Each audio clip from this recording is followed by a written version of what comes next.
Now, technology has caused massive destruction across industries, financial, transportation, just to name a few, and change is coming from all corners.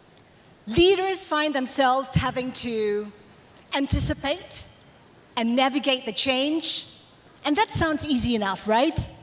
But not really. In a recent survey, it showed that only 15% of leaders are ready to adapt. The rest are at risk of being relics in this digital transformation, and their businesses are at risk of being redundant. So given that scenario, what does digital transformation entail, and how should we redefine leadership in this digital transformation? A very distinguished panel of speakers. I'm really excited to have all of you here today, all trailblazers in their own right. Heather, let's begin with you. Is it true that the biggest challenge a leader faces is herself or himself because it is the fear of change? Absolutely. And as you embark upon this kind of transformation in your organization, because we are a 95-year-old company, and so we have a lot of legacy systems and processes and traditional products, and that isn't going to serve our membership well as we move forward. And so the focus on me not being afraid to fail is sometimes overwhelming. And quite frankly, I'm trying to switch the conversations so that for me and for my leadership team and my colleagues, that we're talking about the velocity of learning. And what are we learning from this process? It's not a fear of failure. We know we have to transform. We know we need to drive different outcomes for our members. And it requires heavy lifting from us. So focus and fortitude from our leadership is a really important part of the equation. Janet, where do you begin? I mean, not too long ago, you can change the CEO and the environment changes, but now change is happening every other day. What happens now? So I think we always talk about leaders as having vision. And it's important that leaders have vision because that sets the guide as to where to go. But I think much more importantly, after I've joined UOB, it is also the values. I think values adds to vision in a very powerful way in the way UOB works. I think Heather just mentioned about 92 years of history, and in UOB we are 82 years of history.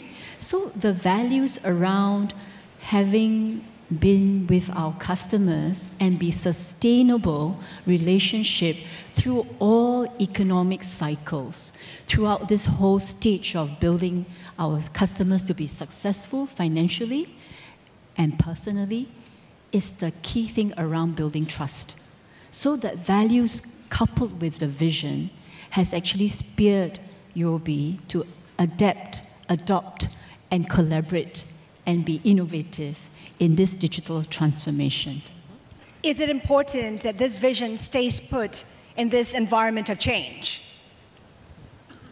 Yeah, I think, it is important that you have that vision, as Janet mentioned, and I think from the technology standpoint or from the startup standpoint, part of that vision is seeing the future and maintaining that persistence so that even when you're working with larger or slower moving organizations, you can maintain that true north and bring your partners along with you and work with regulators accordingly.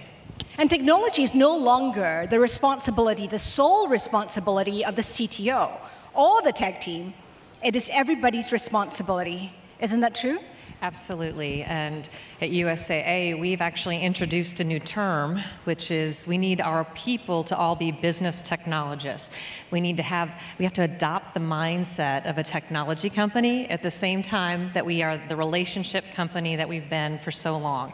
And so that mindset shift, business people, we need you integrated into the teams and understanding how technology can enable your business and create those experiences. You need to have deep empathy for the power of the technology itself. And my technologists and my folks in the back office have to have deep empathy for the outcomes we're trying to create for our members. And so there's no longer just tell the IT team to go do things. We have to work together and collaborate and go well beyond to create business agility. I was going to add that since we're at a FinTech festival, we have 3 dimensions of looking at it. It's also working with FinTechs and also working with partners at the ecosystem outside the bank. So when we partner, we are able to draw the best of ideas and hope that we can work with them. We have a FinLab at the startup ecosystem called Build Amazing Startups here at Block 79. Through that process, we've been able to attract fintechs from all over the world. In fact, almost 40 countries, they have come to Singapore, look at our program, joined us, and then help in the process of educating our staff who see at close range what they do. The second thing about technology is that now the dialogue within the organization is about how technology enable. It is not always the root of all innovation, because innovation at the end of the day is about fresh ideas that create value. So we have to be able to see how we create value for our customers, whether SMEs, individuals, emerging affluent, and corporates. But applying that technology is what we do right now throughout the whole organization, senior leaders as well as employees. And I think they're both bringing up very important points. So much of this is about people. It's not just the technology and the disruption, but if you don't have people in your organization who can think cross-functionally and think across sectors, it'll be impossible for you to implement any of this innovation. So not only do we not have tech problems or IT problems anymore, but there is no such thing as this is a question for the lawyers and this is a question for the business people. Everybody really needs to be thinking across verticals to solve the complex problems of digital transformation. Janet was talking about how collaboration is taking a different form now. You are tying up with fintech companies, startups, and so on and so forth. I'm curious, being a startup yourself, is there a sense of, you know, what if I work with a bigger company with a big bang, and suddenly they decide, you know, they can take over my IP and I'm irrelevant now? Is there a sense of that? We don't worry about that too much. I think gone are the days as we think about fintech and startups as the disruptors and they were going to do away with all the large financial institutions. Now the dialogue is much more around partnership and integration. So we don't worry so much about a bank stealing our IP. We worry much more about the implementation processes. And I think there's lots of great examples as you look across industry, right? It could have been very easy for Kodak to innovate, right? And it didn't. So I think the partnership becomes that much more important because sometimes it can be hard for large organizations to innovate and the partnership becomes very important, just like sometimes it's hard for a startup to scale or to get through the compliance challenges. So the partnership is very important and there is a level of trust there and there are lots of legal mechanisms to protect against some of those risks. And from the side of the big company, working with smaller companies, we're actually buying into the team as much as we are buying into the product. And so stealing IP would have no value for either one of us in that we want you to continue iterating on your product and continuing to be a leader in that space because it makes us that much more effective in serving our membership. And so I do think it's a natural collaboration and ability to work together. But what we have to be careful of as big companies is not to smother the ingenuity and the nimbleness of these companies and making sure that while we do proper risk reviews, because risk and compliance is still very relevant no matter what, but the proper risk reviews with streamlined processes that help us partner more effectively and on a speedy basis. And the other way we can do that is really show the examples, show case studies of how we have partnered. So in the case of UOB Mighty, we've gone through 7 iterations. 3 fintechs have gone to partner us. Vicky on the security side, and then PayKey on the keyboard side. That's all real examples of how we've partnered with fintech. And then the rest of the fintech see it and they said, oh wow, this is how I can work with large organizations and also with a greater ecosystem that brings about better lives for our customers. We often hear that you need to disrupt or be disrupted. How do you disrupt your own business model? Imagine yourself in this digital transformation. Where do you begin as a leader? For USAA, it's a pretty special place to start from in that we really believe we need to be here for the next 100 years to serve our members. These are actively serving or past serving members of the military and their families, and we can service them more effectively, we believe, than just about anybody else. And so we want to make sure we're on the right path. So core to what we do is our mission, which we live by every day. Every decision we make begins and ends with our members. That grounds us. And so when we're talking about transformation, the flip side is we're really profitable company. We are running effectively. We have the highest net promoter score of any industry on the planet. We have no burning platform for change outside of we know our industries are changing so quickly. It's not clear exactly where we're going to be in auto and home and life insurance as well as banking. So we need to prepare ourselves for that future when the market signals are clear and we can respond effectively. So it's our mission that is actually driving us.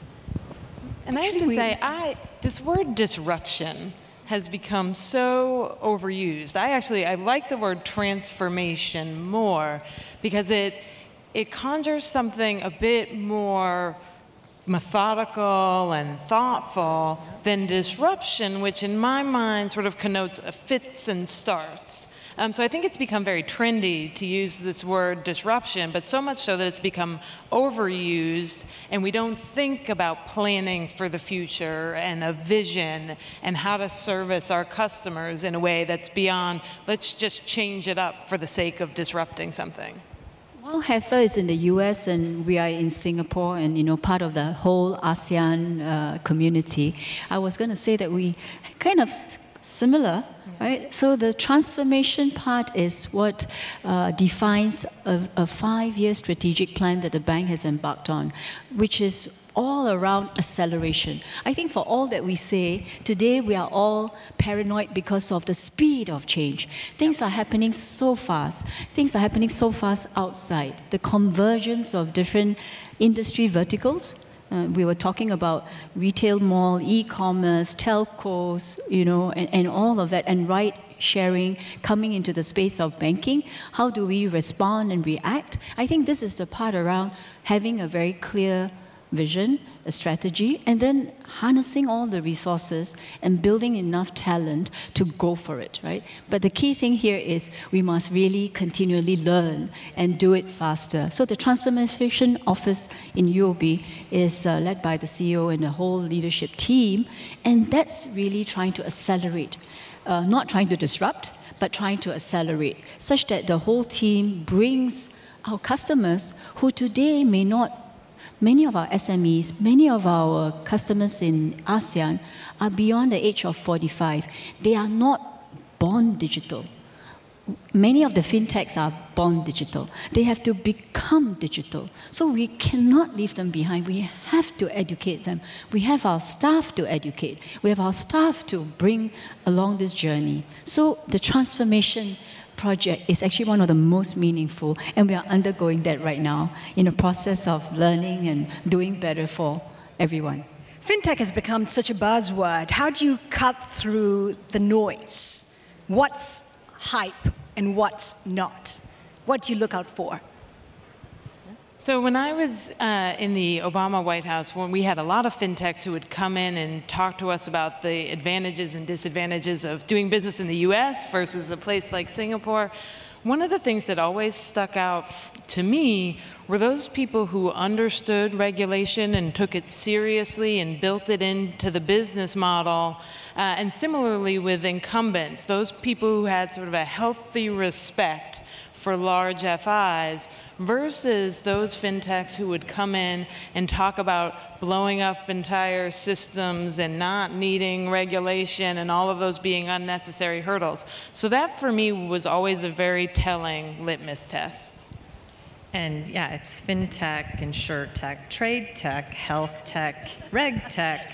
Like, it's a crowded space, and so you do have to have a team of people who can kind of cut through and evaluate with rigor, but with speed. And I agree with Adrienne that the importance of having the team, again, back to as much as you're getting a product, you're getting a team when you partner with a FinTech, in our case, and we need to make sure that they do have the healthy respect for the rules of the road, because regulation is there to protect the consumer, ultimately, safety and soundness as well, but it's about consumer protection. And so we should all be focused on making sure that we're following the rules and implementing with safety. I think for us, we took a process of engagement and discovery. We need to know and meet enough of them. And the good thing is we brought all our business heads who themselves need to understand what is this all about. I think from the process of discovery, engagement, we now are able to plan. And many of them, the FinTechs are also our SME customers. We bank many of them. And from there, we can tell which are the ones that we can collaborate. They are the ones that provide value to solve our customers' pain point, maybe for small business banking, or to solve our customers' need for speed. Right? They want convenience. So that's how we've gone through the process, and now we're in the process of final iteration of being able to selectively invest. I think when we can invest in some of them that can work on better and scalable projects, we can actually globalize in a much more effective manner. I know Mr. Ravi Menon is in the house, but do regulators get in the way of innovation? He's progressive, I know that. I mean, Singapore's quite progressive when it comes to regulation, but what's the sense you're getting there? So I think they can, but when it comes to forward-thinking regulators like the Monetary Authority here and the FCA in the UK, there are some regulators that are very focused on fostering responsible innovation, creating a space for FinTechs and other innovators to engage with regulators, to engage with incumbents. And that kind of regulation is very helpful because it provides clarity for all the stakeholders in the ecosystem.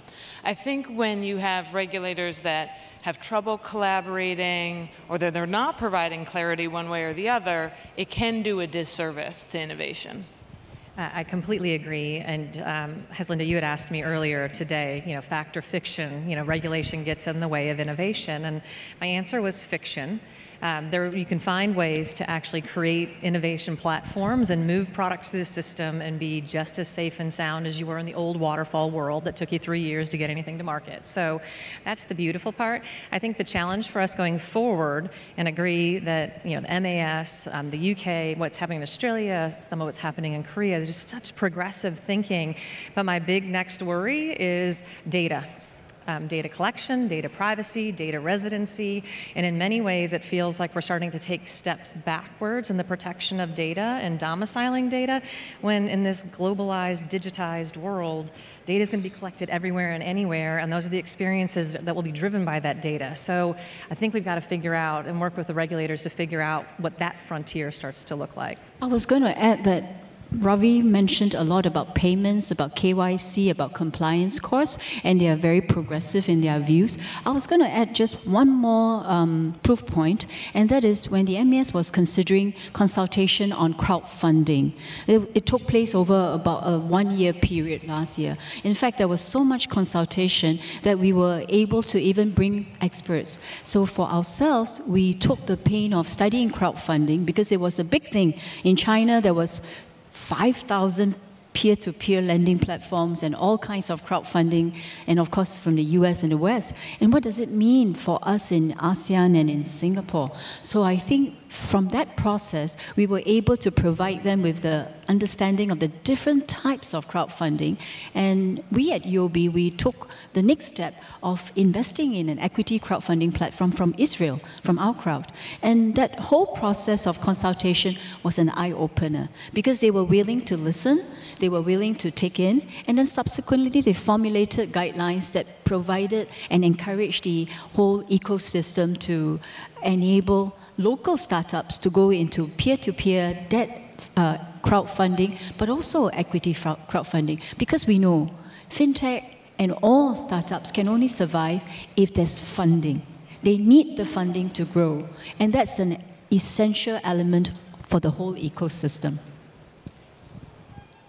What has been your experience, Heather, because you oversee 10,000 people in an organization that's about 30,000 strong?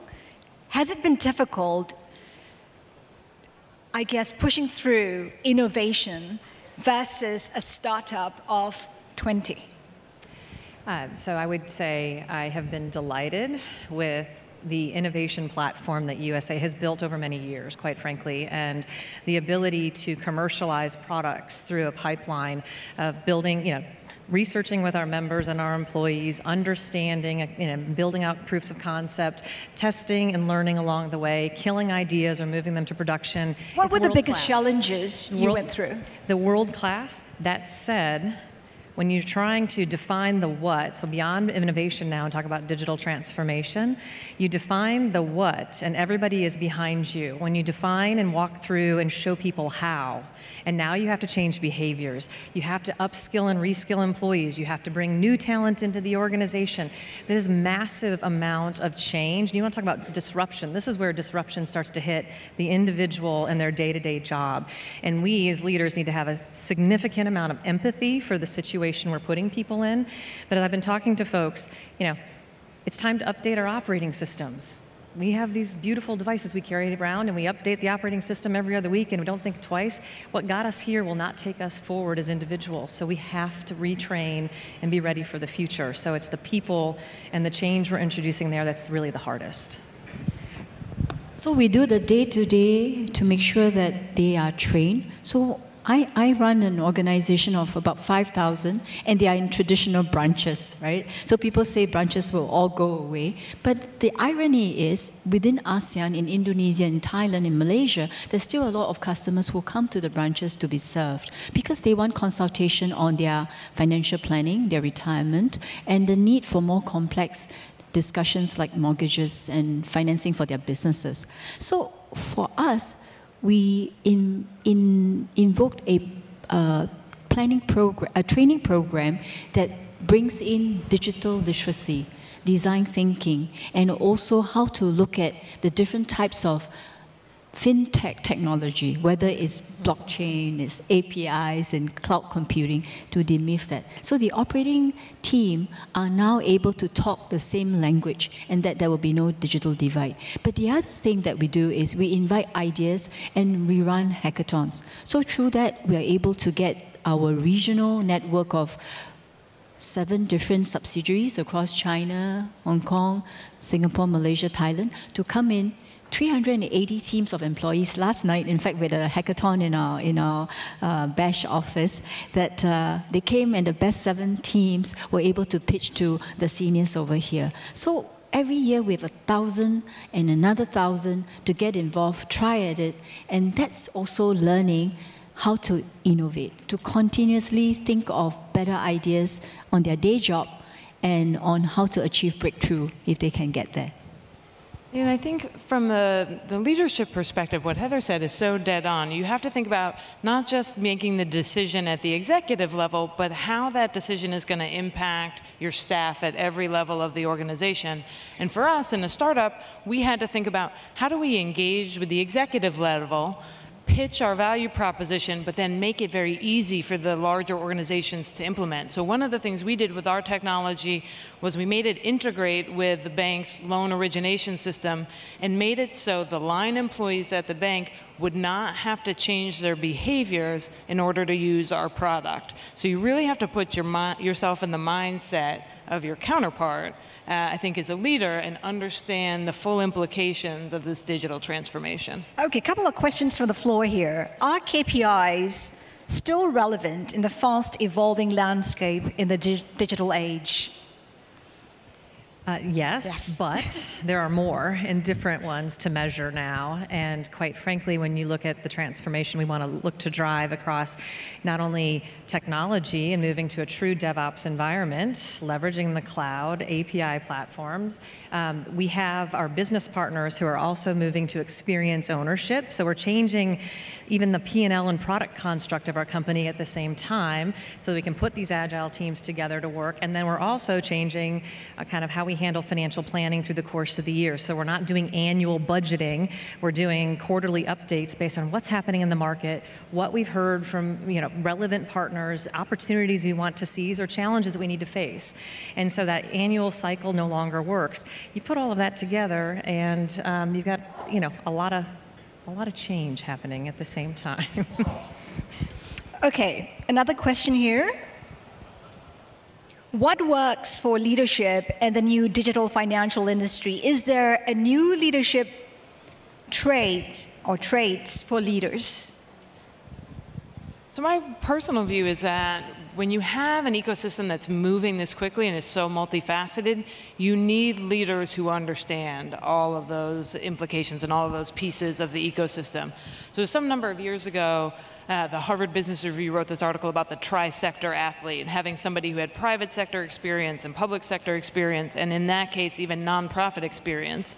I think that still holds true, but now it's sort of been multiplied and ratcheted up such that leaders need to understand technology. So if you're an executive, you may not need to know how to write the best code, but you need to understand that vocabulary and what your engineers need for retention, right? You need to understand the legal and regulatory aspects of your business. So we've gone from this sort of tri-sector athlete to a more multi-dimensional athlete. I think that's required to make FinTech successful. I was going to add that this customer centricity is, we had a panel discussion with the guys from Amazon. We share this common view around having customer obsession. Really being obsessed with everything that the customer do.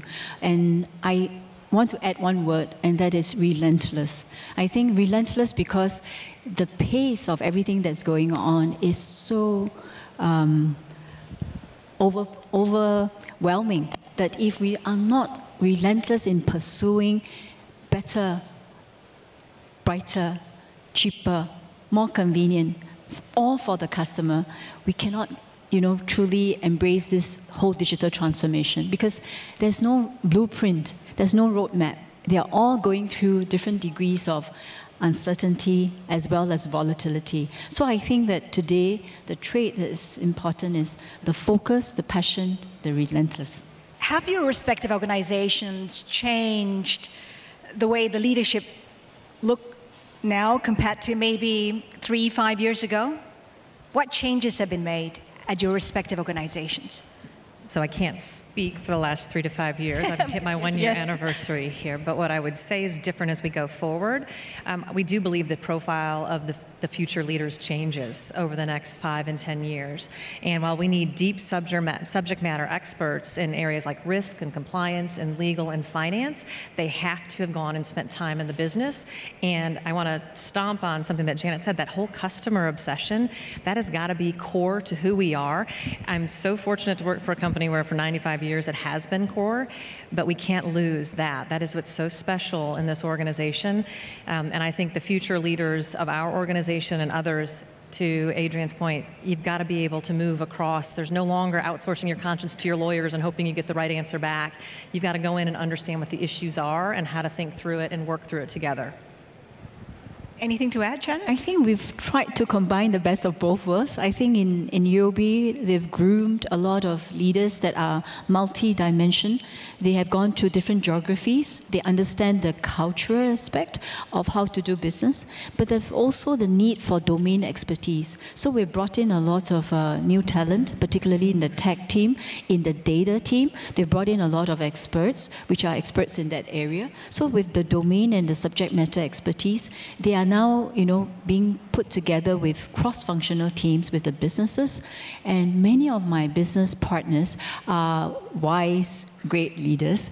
And together, they have actually been able to create, the so-called the new future for many of our aspiring management associates and staff around the bank.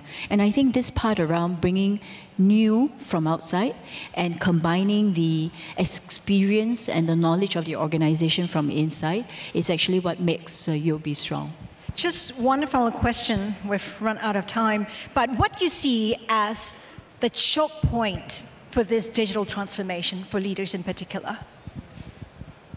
We'll go down the row. I'll jump in. I think there are a couple of clear choke points. One, as we are protecting and defending the businesses of today and delivering for our members and our employees today, we also have to build for the future. And we're going to hit points of intersection where you can't do both at the same time. And we're going to have hard debates and make some hard choices. And so that will be a point of friction. I think the second point, as we face the transformation, is again back to our employees and making sure at the line level all the way through the organization that we're helping bring them along and showing them the opportunity and the upside of what they can achieve. And when I just want to also emphasize, we are also very member service representative driven, meaning we still take hundreds of millions of phone calls. And we want to maintain that relationship with our members as we move forward. So digital isn't about taking out our humans, it's actually making our human angels more effective so that they can do their jobs super effectively. And where you want to do it on your own, you're actually able to do it. And the challenge for us right now is, can we humanize digital? Can we actually make it feel like a human is interacting with you? And then if you really need help, we'll get you to the human. So I think there are two things. The first is talent. Making sure that you have the right people who understand the challenges and who can work through them. The second choke point in my mind is a term we used to use in the White House around short-termism. If you are constantly focused as a large organization on your quarterly profits, you lose this ability, I think, to think long-term. So you have to be able to do both, to your point. And I think that's a real choke point for innovation. People can't take the time and stop to think about vision and the transformation when they're really just focused on the next earnings call. Actually, I agree with all the rest. And I just came back from China. I was in a Shanghai panel with Ant Financial, a couple of the fast-growing tech fins in China. And they had this in Chinese. They're going to say that 人的物化，物的人化. It means in English, simple English, how to make sure that humans actually are able to be digitized and intelligent in the new world, and how objects can take on the human touch, so that in combination, whether how we progress in this digital journey, we don't lose sight of the fact that, it takes a heart and as well as a brain to serve our customers and make the world, a better place. And I think that choke point is making that combination and the integration work with all the technology that's being thrown at us today. Well said. And on that note, ladies and gentlemen, please join me in thanking our panelists today. Thank you so much, ladies. Thank you.